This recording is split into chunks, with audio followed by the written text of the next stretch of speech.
What is a snitch? Or what do you consider a snitch? Part 2. 5 years ago,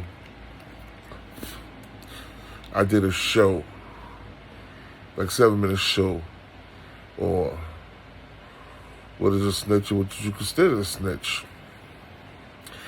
And at the end of the show, I said that AZ Faison wasn't a snitch, right?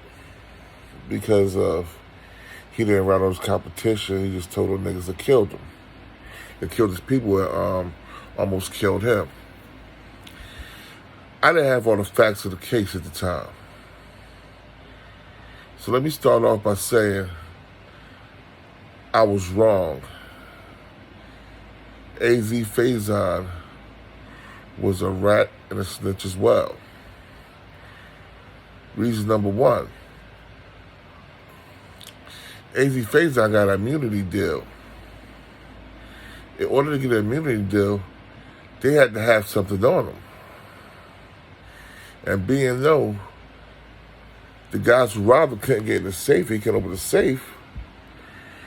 When the people came in the house, AZ had drugs and money in the safe. He had drug paraphernalia all through the house where they found him at. So he didn't tell because it was the right thing to do. He told to save his ass. He didn't tell because they killed him people. He told to save his ass that he was scared. That was the reason he told. So for the second episode, AZ Faison is a bona fide rat snitch and a coward. Because a stand-up man would have shut his fucking mouth and handled that himself. Period. You got wolves on a payroll. You let your wolves, you feed your wolves before they feast on you. Now, a lot of people might not agree with me what I'm saying about that, but if you live in that street life, you're in that game, that is what you do. You don't go call the fucking police. You do none of that. You handle your business like a G.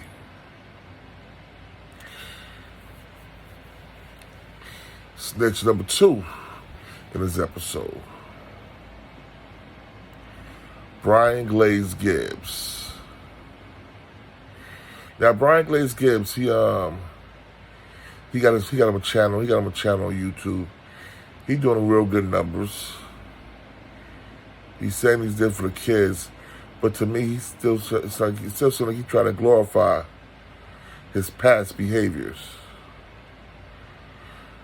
his past accolades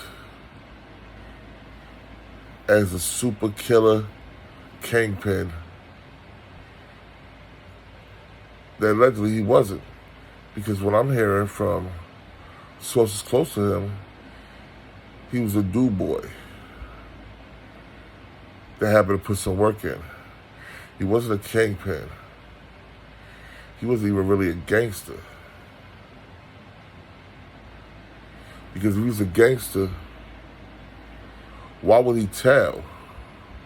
He would have did the time he's supposed to did and came back home a martyr if he ever made it home. But you know what? I'm going to tell you why he told. He couldn't handle being in jail. Know why? He was a little nigga, can't fight, and ain't no guns in prison. And you got to get up close and personal with a person to use, how my boy Banky Pounds would say, call it, the Bethlehem. You got to get up close and personal with a person to use the Bethlehem, and you better hope they don't got a Bethlehem to insert in you.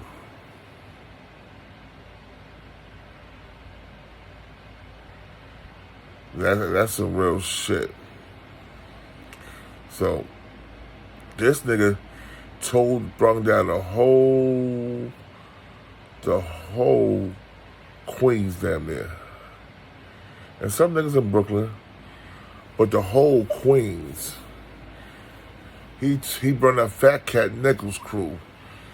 He brought that Pappy Mason and the Bebo's crew. He told those niggas from Brooklyn. Just so, this is what he claimed, because he was addicted to having sex. So he told everybody. You know what that tells me about you? You're not disciplined.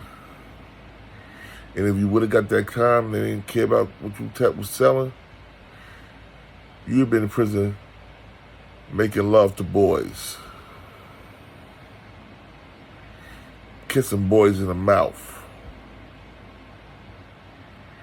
Having a string of boys probably lined up around your cell. And that's what I believe. And nobody can tell me different. Now the next rat, yeah, he is a rat. Tekashi 6ix9ine. This guy was sending out hits, ordering hits to his blood affiliation. And they did do him dirty first. They did rob him, beat him, have sex with his baby mother, threaten to kill his mother and his kid. They did all that. However, if you go play a gangster role or whatever you was trying to play, then you're supposed to handle that in the streets. You have money. If you can't do it yourself, you should have paid someone to do it. You should have paid to put a bag on their head. And you can use a rival gang to do it. You had to use somebody within your crew. You could have paid the ops to get rid of the nigga. Oh, sorry, excuse me. You could have paid the ops to get rid of that dude, them dudes. But no. You tucked your tail like the whole nigga you is. And now look at you. Out here doing the same shit you was doing before you got locked up. With a whole new crew of Crip niggas wearing your blue flag. And them Crip niggas over know that you're lining them up to be the feds too. Because you probably still work with the federal government. So they're fools for even dealing with you. And they get what their hands call for. Now, there's so many rats out there to touch on, right? There's so many people out there that cooperated and did foul things.